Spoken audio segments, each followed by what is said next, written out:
ప్రేక్షకులారా, గత సంచికలో నేను ప్రవక్తల గురించి తెలియజేస్తూ దానియేలు ప్రవక్త 11వ ఎపిసోడ్లో రాజైన బెల్షస్సరు ఆ యెరూషలేములోంచి అటువంటి దేవాలయంలోంచి తెచ్చినటువంటి బంగారపు పాత్రలలో అతడు విందు ఆరగించటం, తత్ఫలితంగా దేవునికి కోపం రావటం, మానవ హస్తం ఒకటి ఆయనకు కనిపించి ఆ గోడ మీద రాయటం, మేనే మేనే టెకిల్ అనేటువంటి ఉపరిస్తున్నటువంటి ఒక వ్రాత రాయటం. అది ఎవరికి అర్థం కాకపోతే దానియేలు దాన్ని చదివి వినిపించి, రాజా నువ్వు ఈ తప్పు చేశావు, మీ నాన్న చేసినటువంటి తప్పులు కూడా నువ్వు చూసావు, నేర్చుకున్నావు, అయినా కానీ మళ్ళీ పొరపాటు చేసావు. దేవాలయంలో ఉన్నటువంటి బంగారు పాత్రలో త్రాగి నీకు నువ్వే గర్వపోతు అయిపోయినందువల్ల నీ రాజ్యము తూకం వేయబడింది. ఆ తూకంలో నువ్వు కోల్పోయావు, నీ రాజ్యం వెళ్ళిపోయి ఏరే రాజులకి వెళ్ళిపోవటం అనేది జరిగింది.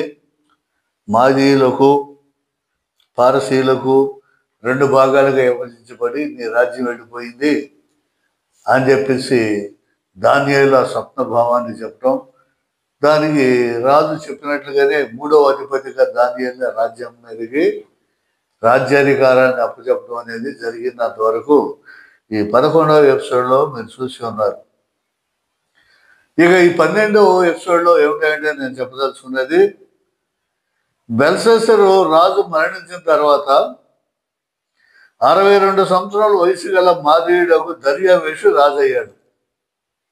ఆ రాజ్యం పోగొట్టుకోవటం, రాజు చనిపోవటం బెల్షస్సరు.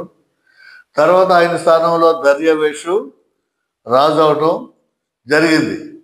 ఆ దర్యావేషు రాజు అయిన తర్వాత ఈ రాజు తన రాజ్యమంతటి పైన అధిపతులుగా ఉండుటకై 120 మంది అధిపతులను నియమించుటకు దర్యావేషు రాజు ఆయనకి ఇష్టమయ్యి ఆయన అనుకున్నాడు. ఇప్పుడు మనకి ప్రజాస్వామ్య పరిపాలన ఉంది. ప్రజాస్వామ్యం, ప్రజాప్రతినిధి, ప్రజల కొరకు ప్రజలకై ఎన్నుకోబడిన ప్రజాప్రతినిధి అంటే వీళ్ళు మన ఇంగ్లీష్లో ఎమ్మెల్యేలు అంటాం. ఈ ఎమ్మెల్యేలు అందరూ కూడా కలిసి ఒక నాయకుడిని ఎన్నుకుంటారు, పార్టీ నాయకుడిని. ఆ నాయకుడే ముఖ్యమంత్రి. ఆ ముఖ్యమంత్రి పరిపాలన ఒక్కడే అంతక్కడ చేయలేడు కాబట్టి ఆయన ఏం చేస్తాడు, కొంతమంది మంత్రులను ఏర్పాటు చేసుకుని ఆ మంత్రుల సౌలభ్యంతో సహకారంతో రాజ్యాన్ని పరిపాలన చేస్తూ ఉంటారు. ఇది మన ప్రజాస్వామ్యంలో జరిగేటువంటి పద్ధతి. ఈ రాజ్యాధికారం అంతా ఎవరికి ఉంటుంది అంటే గవర్నర్కి ఉంటుంది. కేంద్ర ప్రభుత్వంలో అయితే రాష్ట్రపతికి ఉంటుంది. ఆ రాష్ట్రపతి అధికారాలన్నీ కూడా ప్రధానమంత్రి చెలాయిస్తాడు. ప్రధానమంత్రి కింద కొంతమంది మంత్రులు ఉండి రాజ్య పరిపాలన చేస్తారు. ఇది జరిగేది. ఇదే విధంగా ఆ రోజున ఈ రాజుగాడు ఏమైనా ఆలోచించాడు, తను ఒక్కడే చేయలేడు అని చెప్పేసి తన రాజ్యం అంతటికి అధిపతులుగా ఉండటకై 125 మందిని 125 మందిని అధిపతులుగా నియమించుటకు దర్యావేషు రాజు నిర్ణయం తీసుకుని వారిపైన 3 ప్రధానులుగా నియమించాడు. మళ్ళా ఈ 125 మంది పైన కూడా 3 ప్రధానులుగా నియమించాడు. ఆ 3లో దానియేలు ముఖ్యమైనటువంటి వాడు.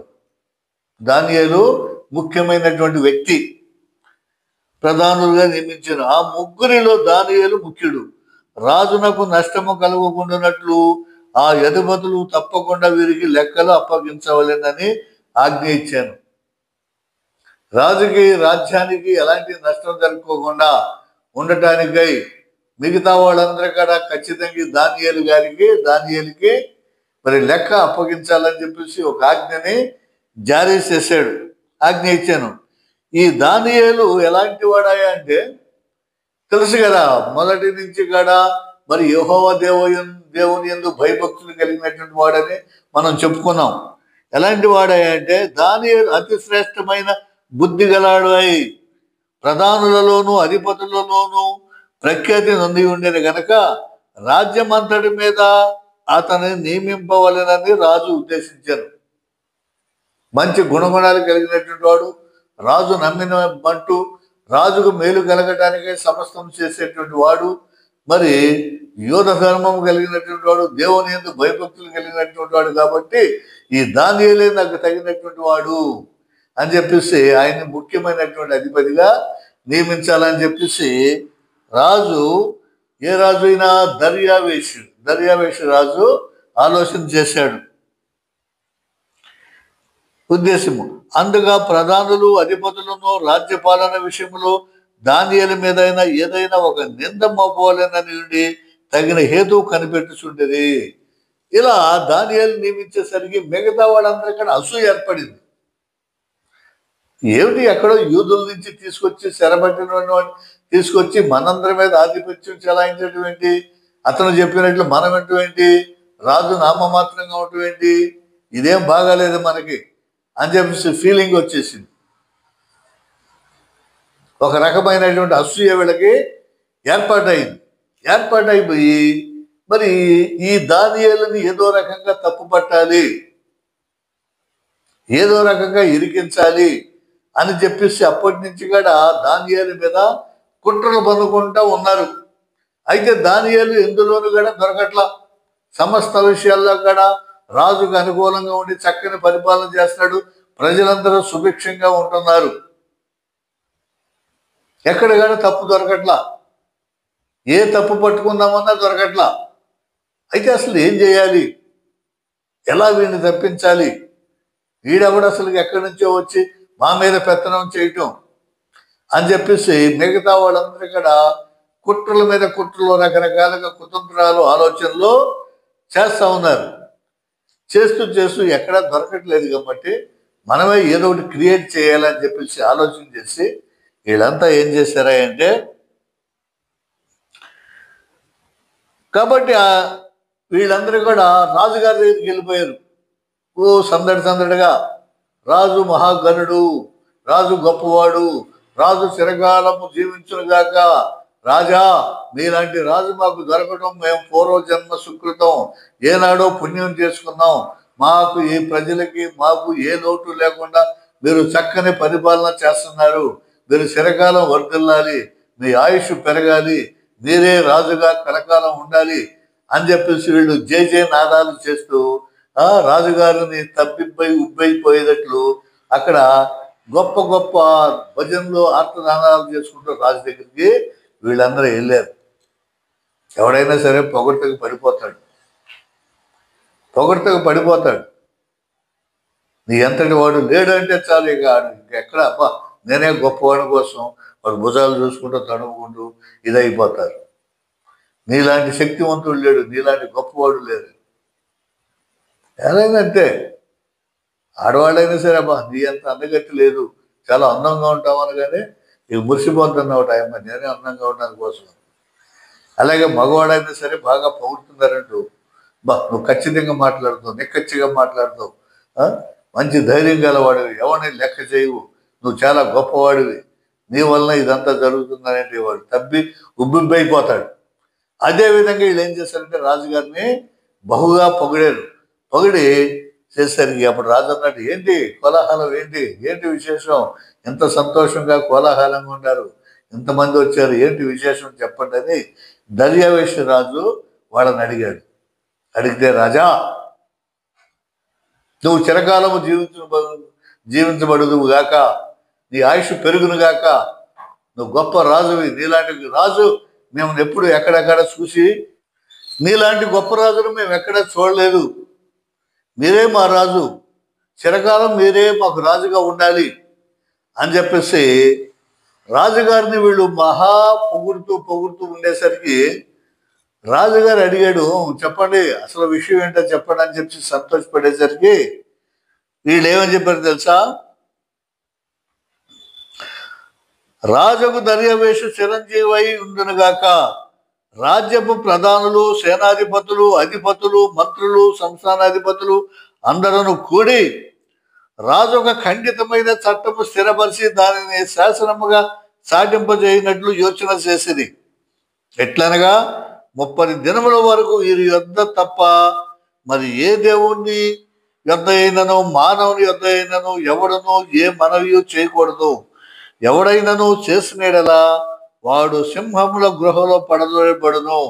రాజా ఈ ప్రకారముగా రాజు శాసనం ఒకటి పుట్టించి మాదీయుల యొక్కయు పారసీకుల యొక్కయు పద్ధతిని అనుసరించి స్థిరముకు శాసనముగా ఉండునట్లు దాని మీద సంతకం చేయమని మనవి చేసిరి.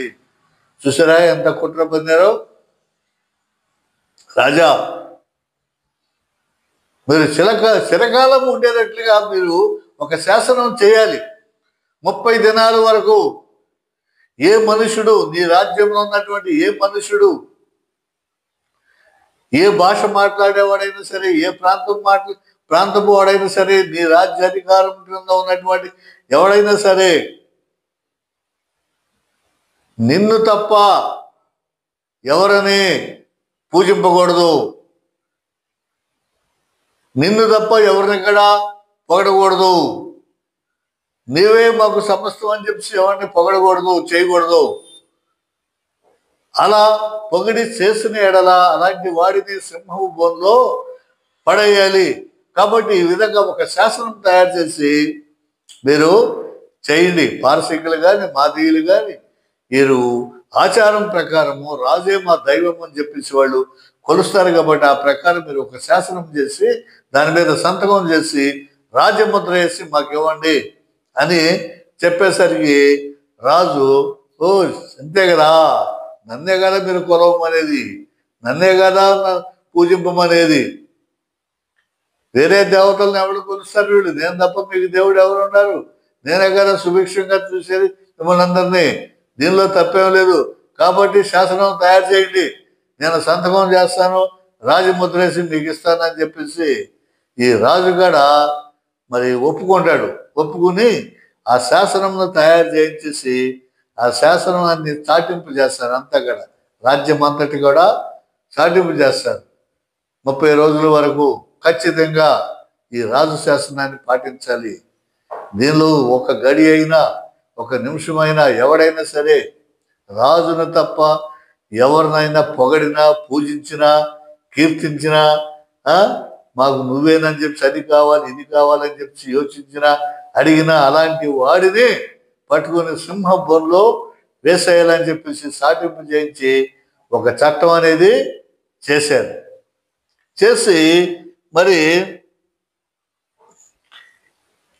అదంతా చాటించేసరికి ఈ విషయం దానియేలు కూడా తెలుసుది. ఓహో, వీళ్ళు నా మీద కుట్ర పనడానికి, నా మీద ఈర్ష్యతో, నా మీద ద్వేషంతో ఇలాంటిది రాజు చేత రాయించారా అని చెప్పేసి దానియేలు అనుకుంటాడు.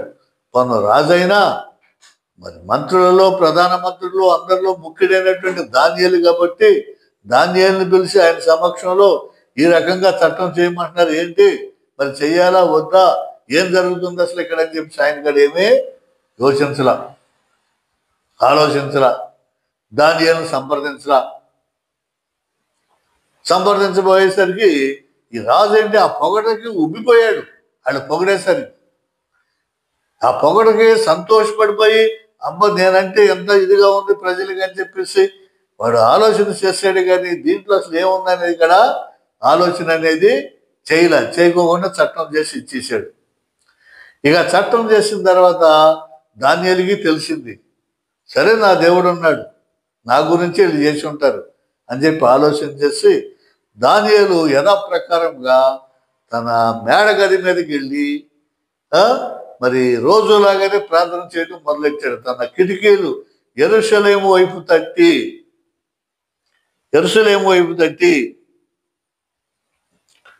మోకాళ్ళుని అనుదినము ముమ్మారు మోకాళ్ళుని యథాప్రకారంగా తన ఇంటిపై మేడగది కిటికీలు యెరూషలేము తట్టునకు తెరవబడి ఉండగా తన దేవునికి ప్రార్థన చేయించు ఆయనను స్తుతించుచు వచ్చాను. మామూలుగా ఆయన చేసుకుంటా ఉన్నాడు, సర్లే కానివ్వండి. అప్పుడు వీళ్ళు చూశారు, అదంతా విన్నారు. విని గుంపులుగా రాజు దగ్గరికి వచ్చేసారు, తండోపతండులుగా వచ్చేసారు. వచ్చేసి ఏమిటయా మళ్ళీ ఏం జరిగింది, ఎందుకు వచ్చారు, ఏమిటి అంటే ఏమి చెప్పను రాజా, మీరు మా అందరి మీదకి అధికారిగా నియమించారు, మీరు చేశారు కదా శాసనం, మిమ్మల్ని తప్ప ఎవరిని పొగడకూడదు, ఎవరిని పూజింపకూడదు, చేయకూడదు అనేటువంటి శాసనం ఊరందరికీ తెలియజేశాం. మరి అక్కడక్కడ శాసనాలు సాటించాం, పాతి పెట్టాం, మరి శిలాఫలకాలు ఏర్పాటు చేశాం. అయినా కానీ మీరు మా మీద నియమించినటువంటి ఆ దానియేలు మాత్రం ఎంత మాత్రం కూడా మిమ్మల్ని లెక్క చేయట్లేదు, మిమ్మల్ని పూజించట్లేదు, మిమ్మల్ని గౌరవించట్లేదు. ఎంతసేపు వాళ్ళ దేవుడినే, మరి యెహోవా దేవుడు అంట, మరి ఆ దేవుడిని పూజించుకుంటూ నువ్వే మాకు సమస్తం, నువ్వే మా దేవుడు, నువ్వే కాపాడాలి, నువ్వే చేయాలి, నీ వల్లనే మేము బ్రతుకుతున్నాం, నువ్వే సమస్తం అని చెప్పేసి వాళ్ళ దేవుడిని పొగుడుతున్నాడు. కానీ మిమ్మల్ని అసలుకి ఏ మాత్రమే లెక్క చేయట్లేదు.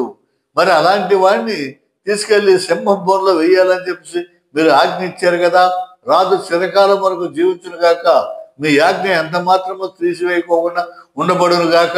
కాబట్టి అలాంటి దానియేలు మరి తీసుకొచ్చి సింహం బోన్లో వేయవలసిందిగా కోరుతున్నామని చెప్పేసి వీళ్ళందరూ కూడా రాజు దగ్గర గుంపులుగా వచ్చి ఏకరువు పెట్టేశారు.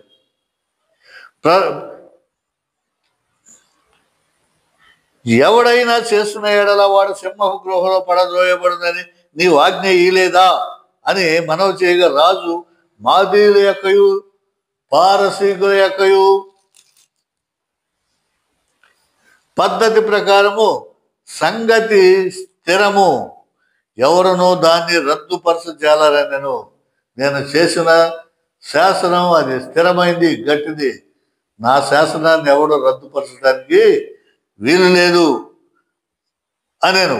అందుకు వారు చెరపట్టబడిన యూదులలోనున్న దానియేలు నిన్నే గాని నీవు పుట్టించిన శాసనంనే గాని లక్ష్య పెట్టగా అనుదినము ముమ్మారు ప్రార్థన చేయొచ్చు వచ్చుచున్నాడనేది. మీరందరి మీద అధిపతిగా నియమించావు కదా, మరి ఆ దానియేలే లెక్క చేయట్లేదు అని చెప్పుకొచ్చారు. రాజు ఈ మాట విని బహుగా వ్యాకులపడి దానియేలును రక్షింపవలెనని తన మనసు దృఢము చేసుకొని సూర్యుడు అస్తమించు వరకు అతను విడిపించుటకు ప్రయత్నం చేశాను. హల్లెలూయా! ఇప్పుడు వెలిగింది రాజుకి, ఈ దర్యావేష రాజుకి. అమ్మ, ఎంత కుట్ర పందారు మీరు, ఎంత చేశారా? కేవలం దానియేలుని చంపటానికి నా చేత ఈ శాసనం చేయించారా? అయ్యో, ఎంత పొరపాటు అయిపోయింది, ఎంత పొరపాటు అయిపోయింది. దేవుని బిడ్డ అయినటువంటి, దేవుని ఆత్మ కలిగినటువంటి దానియేలు నా రాజ్యము కోసం అహర్నిశలు శ్రమించి కష్టపడి ఎన్నో కష్టాల నుంచి నన్ను గట్టెక్కించాడు, చేశాడు. వీళ్ళందరి కాడ ఈర్ష్యతో, కుళ్ళు స్వభావంతో మరి ఈ చట్టాన్ని చేయించారు. చాలా పొరపాటు అయిపోయింది అని చెప్పేసి అప్పుడు రాజు గ్రహించాడు. దర్యావేషు రాజు గ్రహించి, ఎలాగైనా సరే దానియేలుని నేను కాపాడాలి, రక్షించాలి అని చెప్పి ఆ రోజు ఉదయం మొదలుకొని సాయంత్రం సూర్యుడు అస్తమించే వరకు రకరకాల ప్రయత్నాలు చేశాడు. దానియేలుని కాపాడటానికి, రక్షించడానికి. అయినా కానీ వీళ్ళే ఉన్నారు, సింహభవనంలో వేయండి, దానియేలుని కట్టిపడేసేయండి, రాజాన్ని ఆజ్ఞ మారటానికి తీరటానికి వీలు లేదని చెప్పేసి గగ్గోలు పెట్టి ప్రజలందరినీ పోగు చేసి కేకలేస్తున్నారు. ప్రియమైన సహోదరులారా, మరి ఇదే సన్నివేశం మనకు ఒక చోట కనిపిస్తుంది. ప్రభు అయిన క్రీస్తు వారి విషయంలో మనకు కనిపిస్తుంది. ఎక్కడ కనిపిస్తుందా అంటే చూడండి, మత్తయి సువార్త 27వ అధ్యాయము 17 నుంచి 19 వచనాల వరకు చదివితే మనకి ఇదే సన్నివేశం, కుట్ర, ఎలాంటి కుట్రే మనకి కనిపిస్తుంది. మత్తయి సువార్త 27వ అధ్యాయము చూడండి ఒకసారి. 27వ అధ్యాయము 17వ వచనం నుంచి మనం చూసినట్లయితే కనిపిస్తుంది. కాబట్టి జనులు కూడి వచ్చినప్పుడు పిలాతు, నేనెవరిని విడుదల చేయవలెనని మీరు కోరుచున్నారు? బరబ్బనా లేక క్రీస్తు అనబడిన యేసునా అని వారిని అడిగారు. ఏలయనగా వారు అసూయ చేత ఆయనను అప్పగించిరని అతడు ఎరిగి ఉండెను. హల్లెలూయా. పిలాతు కనిపెట్టేశాడు. ఇక్కడ యేసు ప్రభువును విచారించినప్పుడు ఏ నేరము నాకు ఈయనలో కనపడలేదు, ఏ దోషము కనపడలేదు, మరణానికి తగినటువంటిది ఏమీ కూడా నాకు కనపడలేదు. అయినా మీ తృప్తి కోసం కొన్ని కొరడా దెబ్బలు కొట్టిస్తాను, కొంత శిక్ష ఇస్తాను, బరబ్బను వదిలిపెడతాను. వాడి బందిపోటు దొంగ, రాజ్యం మీద తిరుగుబాటు చేసినటువంటి వాడిని వదిలిపెట్టాలా, లేకపోతే యేసును వదిలిపెట్టాలా మంచివాడైనా అనేసరికి వీళ్ళే ఉన్నారు, మాకు బరబ్బాను వదిలేయండి, బరబ్బాను వదిలేయండి, యేసుని సిలువ వేయండి. అదేంటయా, ఏ నేరం చేయలేదు కదా, ఏ నేరం చేయనటువంటి వాడిని ఎందుకు మీరు సిలువ వేయాలని అడుగుతున్నారు అనేసరికి అది ఏ వింటలే, సిలువ వేయండి అంటే అప్పుడు పిలాతు ఏమన్నాడు, ఆహా వీళ్ళు అసూయ చేత ఆయనను అప్పగించిరని అతడు ఎరిగి ఉండెను. 19వ వచనంలో 27వ అధ్యాయం మత్తయి సువార్త 19వ వచనంలో పిలాతు కనిపెట్టేశాడు. అయ్యో ఎంత పొరపాటు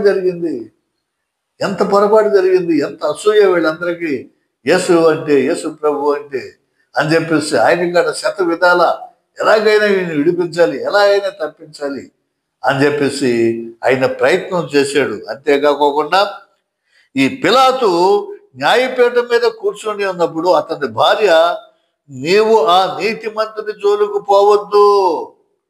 న్యాయపీఠం మీద కూర్చుని తీర్పు కూర్చున్నాడు. గబగబ ఆగా మేఘాల మీద భార్య పరిగెత్తుకొచ్చాయా, నీకు దండం పెడతాను, ఈ నీతిమంతుడి జోలికి నువ్వు వెళ్ళొద్దు, మనం సర్వనాశనం అయిపోతాము, చాలా తప్పు చెందినటువంటి వారై ఉంటాము. ఈ ప్రద్దు ఆయనను గూర్చి నేను కలలో మిక్కిలి బాధపడుతుందని అతని యొద్దకు వర్తమానం తీసుకొచ్చి చెప్పింది. కల వచ్చింది నాకు, నీతిమంతుడు ఆయన జోలికి వెళ్ళొద్దని అని చెప్పి భార్య కూడా చెప్పింది. పిలాతు కూడా గ్రహించాడు. అయినా కానీ విన్నారా ప్రజలు, యేసును సిలువ వేయండి, బరబ్బను మాకు వదిలేయండి అని చెప్పి కేకలేశారు. అదేవిధంగా ఇక్కడ దర్యావేషు రాజు దానియేలు మీద ప్రజలందరి కూడా అసూయతో కుట్ర పన్నారని గ్రహించి సూర్యుడు అస్తమించేటువంటి వరకు కూడా శతవిధాల ప్రయత్నం చేశాడు ఆయన వదిలిపెట్టామని. ఎంత ప్రయత్నం చేశాడంటే చాలా ప్రయత్నం చేశాడు. వీళ్ళు ఒప్పుకున్నారా, లేదు రాజా, ఆయన సింహబోన్లో వేయాల్సిందే. ఆయన వ్యాకులు పడ్డాడు. దర్యావేషు రాజు వ్యాకులు పడుతుంటే, వ్యాకులం అంటే బాధ, ఎంత తప్పు జరిగిపోయింది, నేనే ఎంత మోసపోయాను వీళ్ళ చేతిలో అని చెప్పేసి దానియేలును రక్షింపవలెనని తన మనసును దృఢము చేసుకుని సూర్యుడు అస్తమించే వరకు అతన్ని విడిపించుటకు ప్రయత్నం చేశాను. ఆ మనుషులు దీన్ని చూసి రాజసన్నిధికి సందడిగా కూడి వచ్చి, రాజు సిద్ధపరిచిన ఏ శాసనము గాని తీర్మానము గాని ఎవడు రద్దుపరచజాలడు, అది మాదీయులకునో పారసీయులకునో విధి అని తెలుసుకొనవలెననిరి.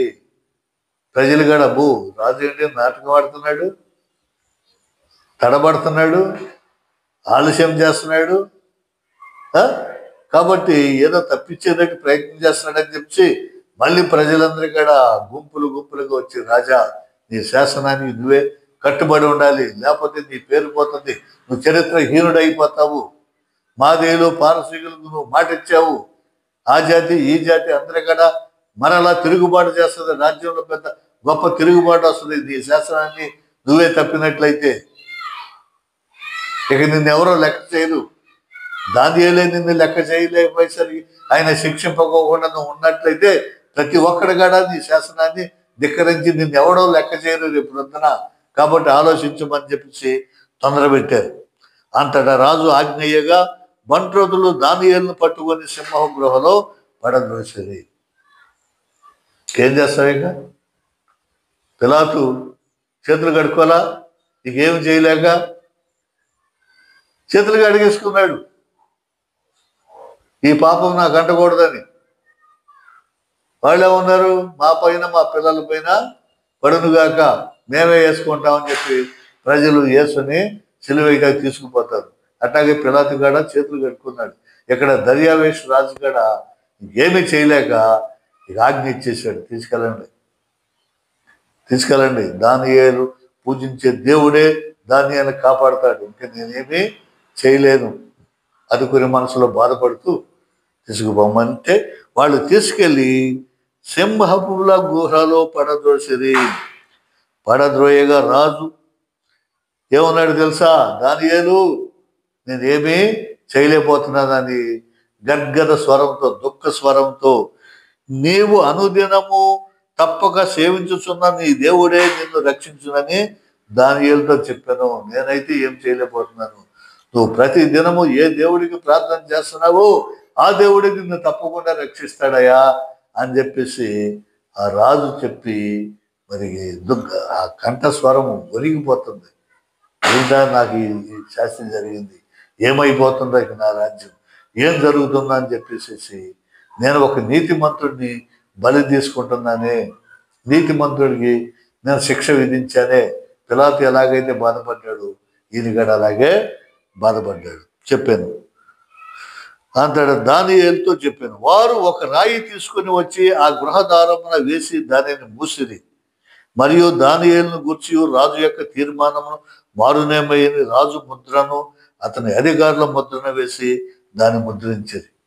ఎప్పుడైతే సరే సింహం బోన్లో తీసుకెళ్ళి దానియేలుని పడేసేసి రాజు వ్యవహారం చూస్తే దానియేలుని తప్పించేటట్టు ఉంది కాబట్టి మళ్ళీ ఏమైనా చేస్తాడని చెప్పేసి పెద్ద రాతి బండని సింహంలో బోనుకి అడ్డంగా వేసేసి ఆ రాజముద్ర కాకుండా ఈ పైన అధికారులు ఉన్నటువంటి ముద్రగడ జాయింట్గా 2 ముద్రలు వేసి సీల్ చేసేస్తారు సింహముల గృహని. చూసారా, యేసు ప్రభు వారు చనిపోయిన తర్వాత, సమాధి చేయబడిన తర్వాత ఈయన 3వ రోజున తిరిగి లేస్తా అన్నాడు. మళ్ళీ శిష్యులు ఎత్తుకెళ్ళిపోయి తిరిగి లేచాడని ఎక్కడ ప్రచారం చేస్తారని మరి ఆ రాతి సమాధిని మరి రాతి బండతో దొరిలించి ముద్ర వేస్తారు. చూసారా, ఆ విధంగా ఇక్కడ కూడా వేశారు. హల్లెలూయా, హల్లెలూయా, హల్లెలూయా వేశారు. అంతటా రాజు తన నగరకు వెళ్ళి రాత్రి అంతా ఉపవాసం ఉండి నాట్య వాయిద్యములను జరగనీయలేదు. అతనికి నిద్ర పట్టకపోయాడు. ఇక రాత్రి అంతా ఉపవాసం ఉన్నాడు, రాజుకి నిద్ర పట్టట్లా. సంగీతం లేదు, ఇంగీతం లేదు, తీయండి, నాట్యం వద్దు, డ్యాన్స్ వద్దు, డ్రామాలు వద్దు, ఏమి మోగించవద్దు, ఇక్కడి నుంచి వెళ్ళిపోండి. ప్రతిరోజు కూడా చక్కగా సంగీతం వింటూ ఆయన నాట్యం చూసి హాయిగా నిద్రపోయేవాడు. కానీ ఇప్పుడు నిద్ర పట్టట్లా, అన్నీ ఆపిస్తాడు. సంగీతం చేయమాకండి, వెళ్ళిపోండి, మీరు ఏం చేయొద్దని చెప్పి పంపించేసి నిద్ర లేదు. అతనికి నిద్ర పట్టకపోయిను. తెల్లవారుజామున రాజు వేగిరమై లేచి సింహము గృహ వద్దకు త్వరబడిపోయాను.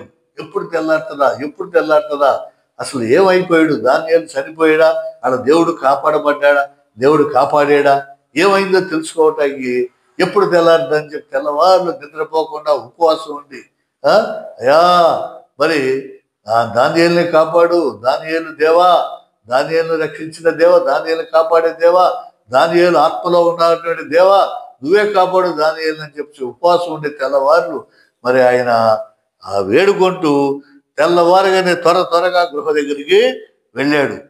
అతడు గృహ దగ్గరికి వెళ్ళి ఏం చేశాడు తెలుసా, దుఃఖ స్వరముతో ఏడుస్తా దుఃఖ స్వరముతో దానియేలు, ఓ దానియేలు పిలిచి, జీవము గల దేవుని సేవకుడు అయిన దానియేలు, జీవము గల దేవుని సేవకుడు అయిన దానియేలు, జీవము గల దేవుడు ఆయన సేవకుడు అయినటువంటి దానియేలు, నిత్యము నీవు సేవించుతున్నా నీ దేవుడు నిన్ను రక్షింపగలిగినా అని అతనిని అడిగాను.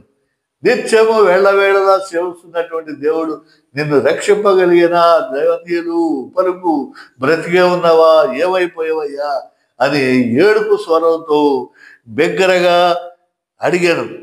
అందుకు దానియేలు, రాజు చిరకాలము జీవించునుగాక. సంతోషం, హ్యాపీ. దానియేలు గట్టిగా మరి పలికాడు, పిలిచాడు, రాజు చిరకాలము జీవించునుగాక, నేను నా దేవుని దృష్టికి నిర్దోషిగా కనబడితిని కనుక ఆయన తన దూతను పంపి సింహములు నాకు ఏ విధముగా అయినటువంటి హాని చేయకుండా వాటి నోళ్లు మూయించెను. హల్లెలూయా, హల్లెలూయా, ప్రైజ్ ది లార్డ్, హల్లెలూయా. నేను నా దేవుని దృష్టికి ఎలాంటి దోషము తప్పు చేయలేదు కాబట్టి నా దేవుడు ఏం చేసి సింహపు నోళ్లను మూయించాను. సింహపు నోళ్లను మూయించేశాడు.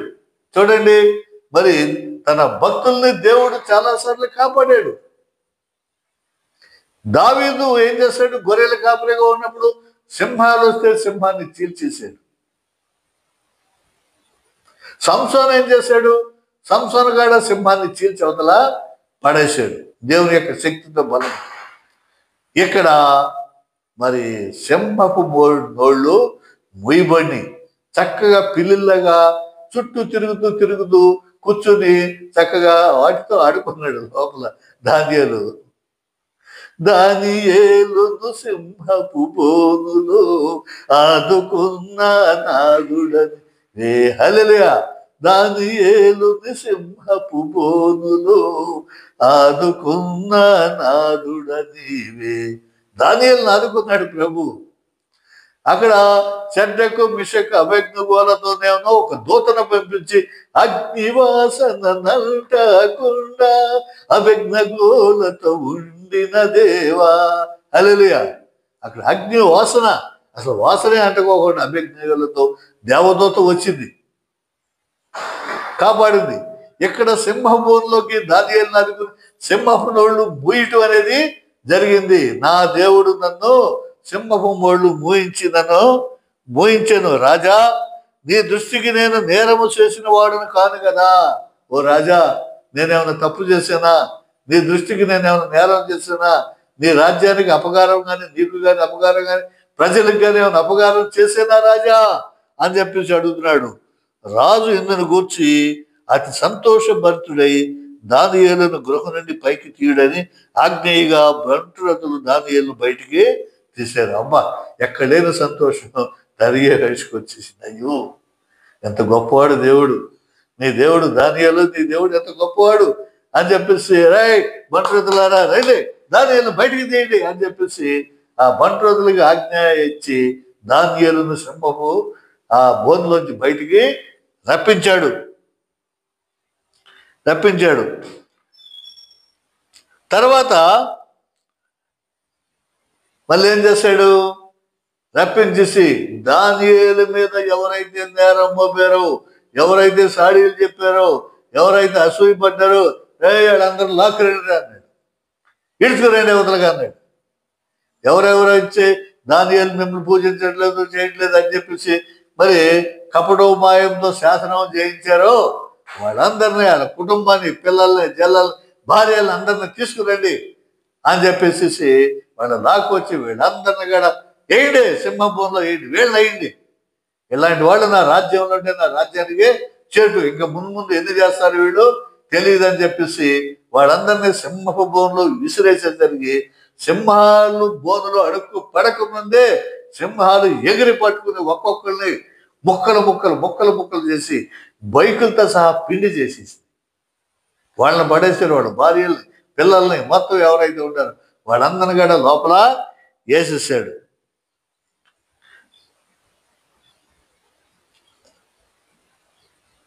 దానియేలు మీద నింద మోపిన ఆ మనుషులను వారు తోడుకుని వచ్చి సింహముల గృహలో పడవసిరి. వారిని, వారి కుమారులను, వారి భార్యలను పడద్రోసిరి. వారి ఆ గృహ అడుగునకు రాకమునిపే సింహములు పాలయ్యి సింహములు వారి ఎముకలను సైతము పగలగొరికి పొడి చేశాను. చూసారా? చెరపగరా చెడిదాం అన్నారు. ఎవడు తీసుకున్న పోతులు వాళ్ళే పడతారన్నది. ఇదే మరి అసూయ అనేది అంత దుర్మార్గమైనది. దానియేలు మీద అసూయపడి దానియేలునే చంపాలని కుట్ర పొందారు. చివరాఖరికి ఎవరు? వాళ్ళే చనిపోయారు. అలాగే మనం ఎవరి మీదన్నా అసూయ పడినా అది మనకే తగులుతుంది. ఒకటి బిల్డింగ్ కడుతున్నాడు, ఎక్కడి నుంచి కడుతున్నాడు, లంచం తీసుకుంటున్నాడు, ఏం చేస్తున్నాడు, వీడేం చేస్తున్నాడు, భార్య ఏం చేస్తున్నాడు, ఇవన్నీ రకరకాలుగా కూర్చొని లెక్కలు వేసుకుంటాడు. ఆడు పైకి వెళ్తానే ఉంటాడు, వీడు నాశనం అయిపోతానే ఉంటాడు.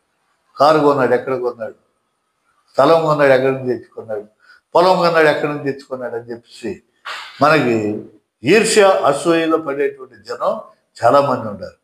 వాళ్ళందరూ కూడా నాశనం అయిపోతారని ఈ కథ తెలియజేస్తుంది.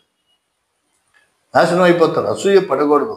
కేవలం అసూయ వలనే దానియేలు మీద చట్టము తయారు చేయించి నింద మోపి చివరాఖరికి దానియేలుని చంపబోయి వీళ్ళు చనిపోయారు. కుటుంబాలు, పిల్లలు మొత్తం చనిపోయారు, చేశారు. అప్పుడు రాజుకు దర్యావేషు లోకమంతటా నివసించు సకల జనులకు, రాష్ట్రములకు, ఆయా భాషలు మాట్లాడు వారికి ఇలాగ రాయించాను. మీకు క్షేమాభివృద్ధి కలుగునుగాక. నా సముఖమున నియమించినది ఏమనగా, నా రాజ్యంలోని సకల ప్రభుత్వముల యందు నివాసులు దానియేలు యొక్క దేవునికి భయపడుచు ఆయన సముఖమున వణుకుచూ ఉండవలెను. అయితే జీవము గల దేవుడు ఆయనే యుగ యుగములు ఉండేవాడు. ఆయన రాజ్యము నాశనము కానేరదు. ఆయన ఆధిపత్యము తుదముట్టగా ఉండును. ఆయన విడిపించువాడును రక్షించువాడును అయ్యుండి పరమందును భూమి మీదను సూచక క్రియలను ఆశ్చర్య కార్యములను చేయవాడు. ఆయనే సింహముల నోట నుండి ఈ దావీదును రక్షించినని వ్రాయించెను. హల్లెలూయా, హల్లెలూయా. మళ్ళీ ఒక తాగింపు తీసుకున్నాడు. ఇంకెప్పుడైనా ఎవడైనా సరే దానియేలుకి ఎదురు చెప్తే వాడు చస్తాడు, వాడు నా రాజ్యంలో బ్రతికి ఉండడు. కాబట్టి ఆయన పూజించే దేవుడు గొప్ప దేవుడు. తరతరములు ఆయన రాజ్యం ఉంటుంది, యుగ యుగములు ఆయన రాజ్యం ఉంటుంది. విడిపించేవాడు ఆయనే, మరి కట్టి పడేసేవాడు కూడా ఆయనే. కాబట్టి ఆయన్ని దానియేలు యొక్క దేవుడికి అందరం బ్రొక్కాలి. దానియేలు ఏది చెప్తే అది చేయాలని చెప్పి మళ్ళీ రాజ్యం అంతటి కూడా శాసనాన్ని తయారు చేస్తాడు. ఆ శాసనాన్ని అంత క్రితం రాసినటువంటి శాసనాన్ని రద్దుపరిచేస్తాడు. శాసనం అంటే చట్టం. రద్దుపరిచేసి దానియేలు యొక్క గొప్పదనాన్ని గురించి, దానియేలు పూజించే దేవుడి గురించి మరి గొప్పగా ఆయన ఒక గొప్ప శాసనాన్ని తయారు చేసి చేస్తాడు. హల్లెలూయా, హల్లెలూయా, హల్లెలూయా. కాబట్టి ప్రియమైనటువంటి సహోదరి సహోదరులారా, ఈర్ష్య మరి ఎంతటి పని చేయించింది. ఈర్ష్య అనేది పడకూడదు. మనం ఉన్న దానిలోనే తృప్తి పడాలి, మనం కష్టపడాలి, జీవించాలి, దేవుణ్ణి అడగాలి, దేవుడి సహాయము అడగాలి. దేవుడు మనకు సహాయం చేస్తాడు. మనం ఏ పని పాట లేకుండా కూర్చుని దేవుడా దేవుడా దేవుడా నాకు కాపాడు, నాకు డబ్బులు ఇమ్మంటే డబ్బులు తీసుకొచ్చి ఇవ్వడం. కష్టపడాలి. ఇది మానవునికి ఇచ్చినటువంటి ఆనాడు మరి ఏదైనా తోటలో మరి ఆదాము చెడిపోయినప్పుడు మరి ప్రభు అయిన యెహోవా దేవుడు మరి ఆదాముకి ఇచ్చినటువంటి శాపం, నువ్వు చెమటొచ్చి కష్టపడితేనే ఈ భూమి నీకు పంటనిస్తుంది, నువ్వు బ్రతుకుతావు అనేటువంటి శాపం అది. కాబట్టి మగవాడు కష్టపడాలి, కష్టపడి జీవించాలి. అంతేగాని ఎవరిదో దొంగ సొత్తు వేసుకోవటానికి కాదు, ఆడెవడో సంపాదిస్తుంటే అసూయ పట్టడానికి కానే కాదు. కాబట్టి ప్రియమైన సహోదరి సహోదరులారా, మరి ఈ విషయాన్ని తెలుసుకుని మరి ఈ ఎపిసోడ్లో మరి ఒక్కసారి మీరు ఈ దానియేలు 6వ అధ్యాయం మళ్ళీ ఒకసారి చదవండి. చదివితే మీకు చక్కగా బోధపడుతుంది. అసూయ ఎంతటి ప్రమాదకరమైందో, తన జీవితం ఎదటి వాడిని నాశనం చేయాలనుకుంటే తనే నాశనం అయిపోతాడనేటువంటి నీతి ఈ దానియేలుకు మరి గ్రంథంలో చక్కగా ఈ 6వ అధ్యాయంలో మనకి తెలియజేయబడుతుంది. కాబట్టి ఇంతటితో ఈ ఎపిసోడ్ ముగిస్తున్నాను. మరలా వచ్చే ఎపిసోడ్లో మరొక అంశంతో మీ ముందుకు వస్తాను. ప్రార్థన చేద్దాం. పరిశుద్ధుడు తండ్రి, నీ పాదములకు వందనాలు ప్రభా. అత్యంత కృపతో మమ్మల్ని కాచి కాపాడినందుకు మీకు వందనాలు, స్తుతులు, స్తోత్రాలు తండ్రి. ప్రభా, ఇదిగో తండ్రి, నీ బిడ్డల్ని కాచి కాపాడండి. రాకడ సమయంలో ఉన్నాం ప్రభా. తండ్రి, నీ రాకడ అతి సమీపంలో ఉంది ప్రభా. అనేక మంది ప్రభా, నీ భక్తులు ప్రభా, నిన్ను నమ్ముకున్నటువంటి వారు అనేక ఈతి బాధలు పడుతున్నారు తండ్రి. ఇదిగో అప్పులు పాలై ప్రభా, అప్పులతో ఉంటున్నారు, ఆర్థిక ఇబ్బందుల్లో ఉంటున్నారు, సతమతమైపోతున్నారు. వారి అప్పుల బాధను తీర్చండి, వారి ఆర్థికమైనటువంటి ఇబ్బందులను తీర్చండి ప్రభు ఉద్యోగం లేనటువంటి వారికి ఉద్యోగాన్ని ప్రసాదించండి. పెండ్లి కాని పిల్లలకు పెండ్లిని ఏర్పాటు చేయండి. మరి బాలింతలను ఆశీర్వదించండి. చిన్న బిడ్డలు ఆశీర్వదించండి తండ్రి. ఇదిగో గర్భిణీ స్త్రీలను ఆశీర్వదించండి. హాస్పిటల్లో ఉన్నటువంటి వారిని ప్రభావ పరామర్శించేటువంటి భాగ్యాన్ని ప్రతి ఒక్కరికి కలగజేయండి. వారి ద్వారా అనేక సహాయం అందించి ప్రభా హాస్పిటల్లో ఉన్నటువంటి రోగులకు విడుదల దయచేయండి. ఖైదీలుగా ప్రభా తండ్రి ఏ నేరము చేయకపోయినా కొన్ని ప్రభా ఇదిగో కొంతమంది ప్రోద్బలం వల్ల నేరస్తులుగా మరి నిలిచిపోయినటువంటి వారిని ప్రభా వారికి విడుదల దయచేయండి, సహాయం చేయండి తండ్రి. ఇదిగో విమానంలో ప్రయాణం చేసేవాడు, రైలు మార్గంలో, సముద్ర మార్గంలో, రోడ్డు మార్గంలో ప్రయాణం చేసేటువంటి వారిని కూడా అన్ని కాచి కాపాడండి. వారిని ప్రభా తండ్రి ఇదిగో ఆ డ్రైవర్ని కూడా మీరు తండ్రి కాపాడండి, వాడి కుటుంబాన్ని కాపాడండి. అలాగే బోర్డర్లో ఉండి ప్రభా మిలిటరీ వారు ప్రభా ఎంతో సేవ చేస్తున్నారు. వాళ్ళకి మీ శక్తిని మీ బలాన్ని అనుగ్రహించి మీ తెలివితేటలు మా భారతదేశాన్ని ప్రభా కాచి కాపాడండి. దేశ పరిపాలకులు మా రాష్ట్ర ప్రభుత్వాన్ని, రాష్ట్ర నాయకులను, దేశ నాయకులను కూడా ఆశీర్వదించండి, కాచి కాపాడిన ప్రభా తండ్రి. మీ కృపలో భద్రపరిచి సహాయం చేయండి ప్రభా తండ్రి. ఇదిగో ప్రభా ఇంకా అనేక మంది ప్రభా పని లేక ప్రభా వ్యాపారాలు లేక ప్రభా తండ్రి బాధపడుతున్నటువంటి వారికి ప్రభా వారికి ఆశీర్వాదం దయచేయండి. వ్యవసాయానికి పాడి పంటల్లో జీవించండి, ఆశీర్వదించండి. ఇచ్చే వర్షాలు ప్రభా వ్యవసాయానికి బాగా ఉపయోగపడేటట్లు అనుగ్రహించండి, సహాయం చేయండి. వాతావరణాన్ని మీ కంట్రోల్లో ఉంచండి ప్రభా, సహాయం చేయండి. ఇదిగో ప్రభా దేశంలో ప్రభా ప్రపంచంలో అనేక ప్రభా యుద్ధ వార్తల గురించి అనేక ప్రమాదకరమైనటువంటి మాటలు వింటూ ఉండగా ప్రభా మీ రాకడ అతి సమీపంలో ఉందని చెప్పేసి మాకు అర్థమవుతుంది తండ్రి. ప్రభా తండ్రి మీ రాకడకు ప్రభా మేమందరం కూడా సిద్ధపడే వారిగా ఉండి ప్రతి ఒక్కరు మిమ్మల్ని నమ్ముకుని ప్రభా రక్షణ పొంది ప్రభా బాప్తిసం పొంది ప్రభా సిద్ధపడిన కన్నీగలాగా తండ్రి వధువు సంఘాన్ని ఎదుర్కొంటానికి ప్రభు మీరు వస్తున్నారు.